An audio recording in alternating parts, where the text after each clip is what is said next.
Où est Arthur Pendragon? Évidemment qu'il est pas mort. Ça fait 10 ans que je vous le dis, gros salsifis. Mon Dieu, par tous les saints. Non, commencez pas. Je suis absolument pas roi, y a pas besoin de se lever.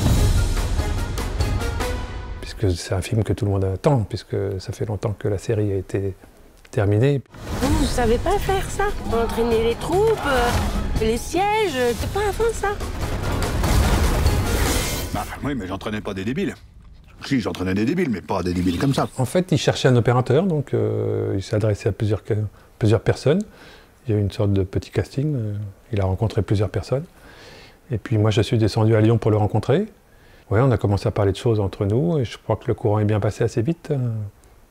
Et ensuite, il a vu un peu mon travail, et puis voilà, c'est moi qui l'ai choisi, donc ça a été le début de notre collaboration, mais je ne le connaissais pas avant. Donc, tout de suite, il m'a dit, qu'est-ce que tu penses comme caméra, qu'est-ce que tu penses comme objectif, enfin, on a tout de suite rentré dans le vif du sujet directement.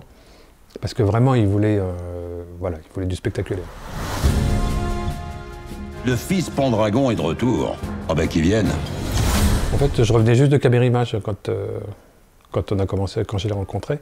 Et à Caméra Image, j'ai vu des films faits en 65 mm. Comme le Roma, par exemple, qui m'avait beaucoup impressionné. Et puis j'avais vu Bohemian Rhapsody, qui m'avait beaucoup impressionné aussi.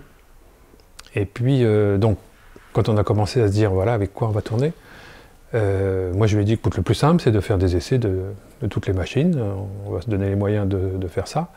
Et puis comme j'avais vu ce grand format, là, je m'étais dit, allons-y, je pense que ça ne remportera pas le truc, parce que c'était toujours enfin, ça a la réputation d'être quelque chose d'un peu inaccessible, on va dire. Donc, mais je me suis dit, bon, pourquoi pas, allons-y, faisons ça.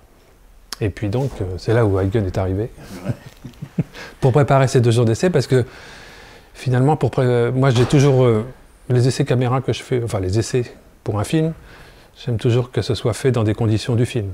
Donc pour préparer ces 2 jours d'essai-là, fallait un peu de temps quand même, puisqu'il fallait donc des costumes, des décors, un petit planning, et puis surtout avoir toutes ces machines à disposition, et tous ces objectifs. Et c'était la première impression que j'ai eue quand je suis arrivé avec vous à Lyon, dans le studio, et même quand dans le paysage. C'est le juste format pour cette pellicule, non? Pour cet long métrage, parce que j'ai vu les costumes très riches, les couleurs, les structures très fines. Et après le paysage avec la neige et choses comme ça, je me dis ok. Oui, c'est-à-dire qu'on a essayé de choisir plusieurs conditions. Donc, comme on savait qu'on avait des grands extérieurs à faire, des petits intérieurs, et puis aussi beaucoup de choses avec les bougies, les flammes. Donc on s'est dit on va faire des essais complets là-dessus. Mais il y a aussi, comme c'est un film de Moyen-Âge, donc les costumes sont quand même très élaborés, avec des plumes, avec des fourrures d'animaux, enfin des choses assez précises.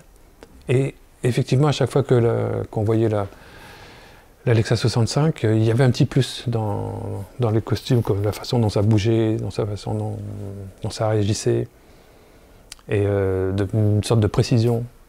En plus de choisir la caméra, on a choisi des optiques sur la caméra aussi. Donc, c'est-à-dire que sur l'Alexa 65, moi c'est vrai que je tourne souvent avec des Alexa, donc ça ne m'a pas changé. J'ai tout de suite retrouvé les sensations que j'ai sur les peaux, enfin mes couleurs, mes repères. Ça, c'était j'ai retrouvé la même chose.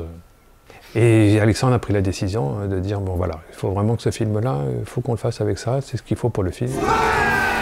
Je me disais, ça pouvait être intéressant d'organiser une rencontre avec les représentants de la résistance. Vous entendez quelque chose? Il y a un type avec une voix de con qui vient de dire, vous entendez quelque chose? Enfin, quelque chose de complètement informel, hein. C'est pas possible d'être largué à ce point-là! Comment ça se passe, cette petite résistance? Donc là-dessus, il m'a vraiment bien supporté, Huygens, il m'a expliqué les choses. Et puis, il a vraiment pris en charge tout l'apprentissage au niveau de mon équipe d'assistants. Pour dire, voilà, mais dès le début, puisqu'il est venu avec des batteries, enfin, tout un protocole de batterie, de choses, tout ça. C'est bien de faire les choses entièrement pour pas d'avoir de surprise après au tournage, parce que déjà, nous, après, on part en confiance, donc on s'occupe que du film. Ça, pour moi, c'est déjà un grand pas en moins. Et puis, on savait qu'on était supportés, c'est vrai. On a eu un pépin à un moment donné sur une des caméras, tout de suite, hop. Elle est repartie à Berlin, on nous en a envoyé une autre. Enfin, ça va été très vite. Vous êtes de retour. Bah, des fois que vous redeveniez roi. Quoi? Oui, bah c'est vrai que ça fait envie, quoi. Voilà, maintenant, si vous le sentez pas, vous le sentez pas, hein. Ça...